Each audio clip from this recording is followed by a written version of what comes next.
जय हिंद फ्रेंड्स, आप लोग कैसे हैं। आज हम बात करेंगे कोशिका संरचना एवं कार्य के बारे में। एमपी टेट वर्ग 3 चयन परीक्षा 2025 में एक टॉपिक है हमारा कोशिका संरचना एवं कार्य।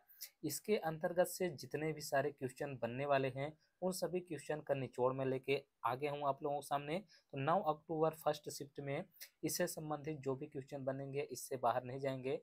आप लोग लास्ट तक देखिए, पूरे क्वेश्चन देखिए। अगर इससे आते हैं 10-12 मिनट में आपका 2 से 4 नंबर 100 है। 100 में 100% है कि आपको कहीं नहीं जाएगा। तो देखते हैं, पहला क्वेश्चन है हमारा। जो पहला क्वेश्चन है बहुत ही अच्छा क्वेश्चन है। बोल रहा है कि कोशिका की खोज किसने की थी। तो हमारा करेक्ट आंसर क्या हो जाएगा कि कोशिका खोज किसने की। कोशिका की खोज रॉबर्ट हुक ने की। कब की? 1965 में। तो हमारा करेक्ट आंसर क्या हो जाएगा? रॉबर्ट हुक ने 1965 में। अगला क्वेश्चन है बहुत ही अच्छा क्वेश्चन है। जीव विज्ञान की सबसे छोटी इकाई क्या है? तो जीव विज्ञान की सबसे छोटी इकाई होती है सेल। अगले क्वेश्चन की ओर चलते हैं। अगला क्वेश्चन है हमारा कि कोशिका सिद्धांत किसने दिया था। कोशिका सिद्धांत दिए थे स्लाइडेन और स्वान ने। तो बहुत ही अच्छा क्वेश्चन बन रहा है दोस्त कि कोशिका सिद्धांत किसने दिया। तो करेक्ट आंसर हो जाएगा स्लाइडेन एंड स्वान ने।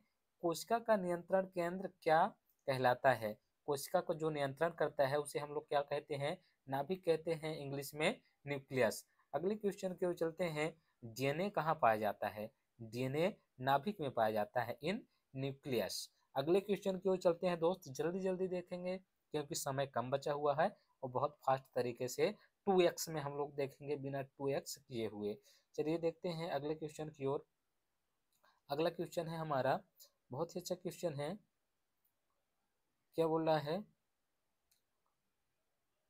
कि आरएन का निर्माण कहाँ होता है? जो आरएनए होता है, आरएनए, इसका निर्माण कहाँ होता है? इसका निर्माण होता है न्यूक्लियोलस में। तो नाभिकिका जिसको बोलते हैं हम लोग न्यूक्लियोलस। ठीक है, अगले क्वेश्चन की ओर चलते हैं। कोशिका की बाहरी झिल्ली को क्या कहते हैं?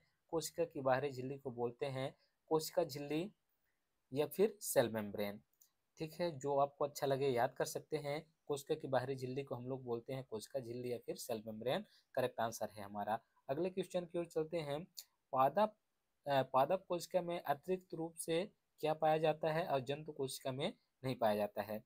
तो आप लोग जानते होंगे बहुत अच्छे तरीके से कि जो पादप कोशिका होता है उसमें कोशिका भित्ति पाया जाता है, सेल वाल पाया जाता है, लेकिन जंतु कोशिका में सेल वाल नहीं पाया जाता है। वल्ले किसमें पाया जाता है? पादप कोशिका में पाया जाता है। अगले क्वेश्चन की ओर चलते हैं हम लोग। अगला क्वेश्चन है कोशिका भित्ति किस पदार्थ से बनी होती है? बहुत ही इंपॉर्टेंट, बहुत ही इंपॉर्टेंट। 100% में से 100 बोलूँ फिर भी ये इंपॉर्टेंट है कि कोशिका भित्ति किस पदार्थ की बनी होती है? तो सेल्यूलोज की बनी होती है। बहुत अच्छे से आप लोग याद कर लीजिए कि कोशिका भित्ति किसकी बनी होती है? सेल्यूलोज की बनी होती है।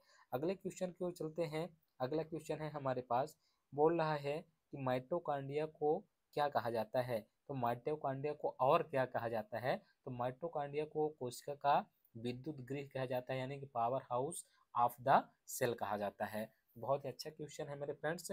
अगला क्वेश्चन है माइटोकॉन्ड्रिया में कौन सी ऊर्जा बनती है? तो माइटोकॉन्ड्रिया में बनती है ऊर्जा एटीपी, एडनो एडिनोसाइन ट्राइफॉस्फेट, इसका फुल फॉर्म है एडिनोसाइन ट्राइफॉस्फेट। तो माइटोकॉन्ड्रिया में कौन सी ऊर्जा बनती है? एटीपी। अगर हम लोग ऐसा पूछ लेगा कि माइटोकॉन्ड्रिया में किस प्रकार से ऊर्जा संचित रहता है? एटीपी के रूप में रहता है। इस तरह पूछ ले कि माइटोकॉन्ड्रिया में ऊर्जा कहाँ बनती है, कैसे बनती है, कौन संग्रहित करता है? तो एटीपी हो जाएगा। अगले क्वेश्चन की ओर चलते हैं हम लोग। अगला क्वेश्चन है हमारा बहुत ही अच्छा क्वेश्चन है। बोल रहा है क्लोरोप्लास्ट किसमें पाया जाता है? तो क्लोरोप्लास्ट आप लोग जानते होंगे, ये पादप कोशिका का भाग है क्लोरोप्लास्ट। तो ये कहाँ पाया जाएगा? पादप कोशिका में या फिर प्लांट सेल बोलेंगे हम लोग। बहुत ही अच्छा। अगले क्वेश्चन की ओर चलते हैं। क्लोरोप्लास्ट में कौन सा वर्णक पाया जाता है? क्लोरोप्लास्ट में क्लोरोफिल पाया जाता है। आप लोग जानते होंगे क्लोरोफिल के बारे में। क्लोरोफिल यानी कि जो पेड़ पौधा हरे रंग के दिखाई देते हैं हमको, पेड़ पौधे, ठीक है, वो किसके कारण से हरे रंग के दिखाई देते हैं? क्लोरोफिल के कारण। बहुत बढ़िया। अगले क्वेश्चन पे चलते हैं। राइबोसोम का कार्य क्या होता है? राइबोसोम का काम होता है प्रोटीन संश्लेषण, प्रोटीन का सिंथेसिस करना, प्रोटीन को तोड़ना, निर्माण करना। ठीक है, अगले क्वेश्चन की ओर चलते हैं हम लोग। बहुत ही अच्छा क्वेश्चन है। राइबोसोम को क्या कहा जाता है? राइबोसोम को कोशिका का प्रोटीन कारखाना कहा जाता है, यानी कि राइबोसोम जो है कोशिका के अंदर प्रोटीन बनाता है। ठीक है, अगले क्वेश्चन को चलते हैं। एंडोप्लाज्मिक रेटिकुलम का कार्य क्या होता है? तो एंडोप्लाज्मिक रेटिकुलम का कार्य होता है पदार्थों का परिवहन करना, ट्रांसपोर्ट ऑफ मटेरियल्स। ठीक है, अगले क्वेश्चन की ओर चलते हैं हम लोग। लाइसोसोम को क्या कहा जाता है? तो लाइसोसोम को कोशिका का आत्मभक्षी अंग कहा जाता है, या फिर आत्महत्या की थैली भी कहा जाता है। किसको? लाइसोसोम को। ठीक है, अगले क्वेश्चन की ओर चलते हैं हम लोग। बहुत ही अच्छा क्वेश्चन संग्रहित करके लाया हूँ दोस्त, क्योंकि अगर इससे अंदर कोई भी क्वेश्चन आएंगे तो इससे बाहर नहीं जा सकते हैं। अगर जिसने भी इस वीडियो को देख लिया तो इससे बाहर इस चैप्टर से जा ही नहीं सकते। तो बने रहिए, देखिए अगला क्वेश्चन बहुत ही अच्छा क्वेश्चन है। बोल रहा है लाइसोसोम की खोज किसने की? तो लाइसोसोम को खोज डे ड्यूवे ने की। बहुत ही अच्छा है क्वेश्चन है मेरे फ्रेंड्स। अगले क्वेश्चन की ओर चलते हैं। गाल्जी तंत्र का मुख्य कार्य क्या है? तो गाल्जी तंत्र का मुख्य कार्य होता है स्त्राव, सिक्रेशन ऑफ पैकेजिंग। ठीक है, तो गाल्जी तंत्र का मुख्य कार्य होता है सिक्रेशन करना, स्त्राव करना। ठीक, अगले क्वेश्चन की ओर चलते हैं हम लोग। कोशिका में ऊर्जा उत्पादन का स्थान कौन सा है? तो कोशिका में ऊर्जा उत्पादन का स्थान है माइटोकॉन्ड्रिया। तो करेक्ट आंसर हमारा क्या हो जाएगा? माइटोकॉन्ड्रिया। अगले क्वेश्चन की ओर चलेंगे हम लोग। बहुत ही अच्छा क्वेश्चन है। बोल रहा है बक्यूल किसके भंडार में सहायक है? तो बक्यूल जो होता है जल, लवण और अपशिष्ट पदार्थ के भंडारण में सहायक होता है। अगले क्वेश्चन की ओर चलते हैं। कोशिका का आकार कौन नियंत्रित करता है? कोशिका का आकार का नियंत्रण कोशिका झिल्ली करती है, सेल मेम्ब्रेन करती है। हमारा करेक्ट आंसर हो जाएगा क्या? Cell membrane. ठीक, अगले क्वेश्चन को चलते हैं। प्रोकैरियोटिक कोशिकाओं में क्या नहीं पाया जाता? प्रोकैरियोटिक कोशिकाओं में सुस्पष्ट नाभिक नहीं पाया जाता, ट्रू न्यूक्लियस नहीं पाया जाता। अगले क्वेश्चन की ओर चलते हैं हम लोग। अगला क्वेश्चन है हमारे पास, बहुत ही बढ़िया क्वेश्चन है। बोल रहा है यूकैरियोटिक कोशिकाएं कैसी होती हैं? तो यूकैरियोटिक कोशिकाएं जो होती हैं जटिल और झिल्ली युक्त अंगों वाली होती हैं। तो एक वाक्य में उत्तर जैसे हम लोग देंगे कैसे होगा कि यूकैरियोटिक कोशिकाएं जो होती हैं जटिल कोशिकाएं होती हैं। अगले क्वेश्चन की ओर चलते हैं। बैक्टीरिया किस प्रकार की कोशिका होती है? बैक्टीरिया में किस प्रकार की कोशिका होती है? तो बैक्टीरिया जो होते हैं वो प्रोकैरियोटिक कोशिका होती हैं उनमें। अगले क्वेश्चन की ओर चलेंगे। कोशिका में क्रोमोसोम का कार्य क्या है? जो कोशिका होता है सेल में, क्रोमोसोम का क्या कार्य होता है? तो आनुवांशिक जानकारी का वहन करना, यानी कि एक स्थान से दूसरे स्थान में पहुंचाना। ठीक है, कैरिंग जेनेटिक इंफॉर्मेशन। अगले क्वेश्चन की ओर चलते हैं। अगला क्वेश्चन है हमारा, कोशिका में क्रोमोसोम किससे बने होते हैं? तो कोशिका में क्रोमोसोम डीएनए और प्रोटीन के बने होते हैं। बहुत ही इंपॉर्टेंट क्वेश्चन है मेरे फ्रेंड्स। तो आप लोग अगर पूरी तरीके से 50 में से 50 देख लेते हैं, अगर इससे क्वेश्चन आएगा 100% है, 2 या 3 क्वेश्चन आना लगभग तय है। तो आपका कहीं नहीं जाने वाला, क्योंकि बहुत ही अच्छा अच्छा क्वेश्चन संग्रहित करके लाया हूँ। अगले क्वेश्चन को चलते हैं। साइटोप्लाज्म क्या है? तो साइटोप्लाज्म के बारे में देख लेते हैं। नाभिक और कोशिका झिल्ली के बीच एक द्रव है, उसे हम लोग क्या बोलते हैं? साइटोप्लाज्म। अगर इस तरह क्वेश्चन आ जाएगा कि नाभिक और कोशिका झिल्ली के बीच वाला द्रव का नाम क्या है, ऑप्शन दे देगा कुछ कुछ, अगर आप लोग पढ़े हैं तो समझ जाएंगे साइटोप्लाज्म होता है। अगले क्वेश्चन को चलते हैं।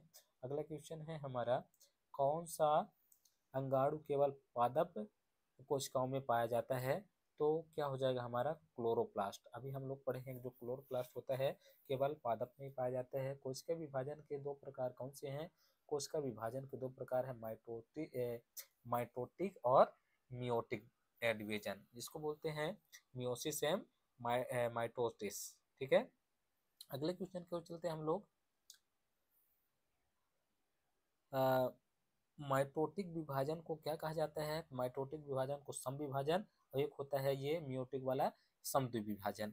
ठीक, बहुत ही बढ़िया क्वेश्चन है।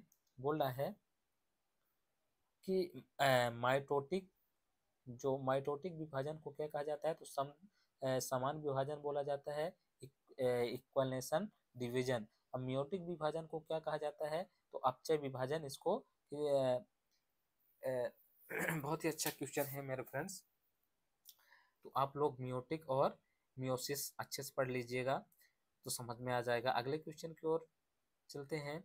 अगला क्वेश्चन है हमारा कि कोशिका में डीएनए की प्रकृति, जो प्रकृति होती है कब होती है, डीएनए की प्रकृति कैसी होती है, इसमें लिखा है कब होती है। तो जो डीएनए का कोशिका प्रकृति होती है इंटरफेज एस चरण में होती है। ठीक, अगले क्वेश्चन को चलते हैं। माइक्रोट्यूब्स किसके बने होते हैं, जो माइक्रोट्यूब्स होते हैं ट्यूबुलिन प्रोटीन से बने होते हैं। अगला क्वेश्चन देखते हैं। अगला क्वेश्चन है हमारा, बोल रहा है कोशिका झिल्ली की संरचना का मॉडल क्या कहलाता है। तो कोशिका झिल्ली की संरचना का मॉडल कहलाता है fluid mosaic model, fluid mosaic model. अगला क्वेश्चन है, यह मॉडल किसने दिया था। तो यह मॉडल सिंगर और निकोलसन ने दिया था। कौन सा मॉडल, ये फ्लूइड मोजेक मॉडल। अगले क्वेश्चन, राइबोसोम का निर्माण कहाँ होता है। तो राइबोसोम का निर्माण न्यूक्लियोलस में होता है। करेक्ट आंसर हमारा क्या हो जाएगा, न्यूक्लियोलस। अगले क्वेश्चन की ओर चलते हैं। बहुत इंपॉर्टेंट क्वेश्चन है, कोशिका में अपशिष्ट पदार्थों को हटाने का कार्य कौन करता है। तो कोशिका के अपशिष्ट पदार्थ को हटाने का कार्य लाइसोसोम करता है। करेक्ट आंसर हमारा हो जाएगा लाइसोसोम।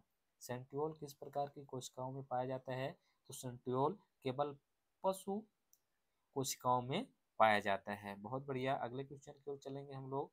बहुत ही इंपॉर्टेंट क्वेश्चन है, बोल रहा है सेंट्रियोल का कार्य क्या है। सेंट्रियोल का कार्य होता है कोशिका विभाजन में सहायक। ठीक है, जब सेंट्रियोल रहेगा तभी कोशिका विभाजन अच्छे से हो पाएगा। अगला क्वेश्चन है, क्लोरोप्लास्ट का कार्य क्या है। क्लोरोप्लास्ट का कार्य होता है प्रकाश संश्लेषण, फोटोसिंथेसिस। ठीक है, अगले क्वेश्चन की ओर चलते हैं। कोशिका में आरएनए की कितनी प्रकार होती हैं। कोशिका में जो आरएनए होता है, हम लोग पढ़े हैं आरएनए और डीएनए। तो डीएनए ठीक है, आरएनए के बारे में हम देख लेते हैं। आरएनए कितने प्रकार की होती हैं। तो आरएनए 3 प्रकार की होती हैं। पहला कौन सा, एमआरएनए, टीआरएनए और आरआरएनए। आप लोग बहुत अच्छे से देख लीजिएगा कि आरएनए का 3 प्रकार होता है, एमआरएनए, टीआरएनए और आरआरएनए। ठीक है, डीएनए की आकृति कैसी होती है। डीएनए का आकृति होती है डबल हेलिक्स यानी कि दोहरी कुंडली। आप लोग देखे होंगे इस तरह की जो स्ट्रक्चर, ये कैसा स्ट्रक्चर है, दोहरी आकृति डबल हेलिक्स का होते हैं। ठीक है, डीएनए की संरचना का मॉडल किसने दिया। तो डीएनए का संरचना का मॉडल वाटसन और क्रिक ने दिया। बहुत ही इंपॉर्टेंट क्वेश्चन है मेरे फ्रेंड्स, अगर इसको आप लोग पढ़ लेते हैं तो 2 से 4 नंबर कहने जाने वाला है। अगले क्वेश्चन की ओर देखते हैं। कोशिका का सबसे बड़ा अंगाणु कौन सा होता है। तो नाभिक होता है, न्यूक्लियस होता है। अंग, जैसे अंगाणु का मतलब होता है अंग, कोशिका का सबसे बड़ा अंग कौन सा होता है, न्यूक्लियस होता है। अगले क्वेश्चन की चलते हैं।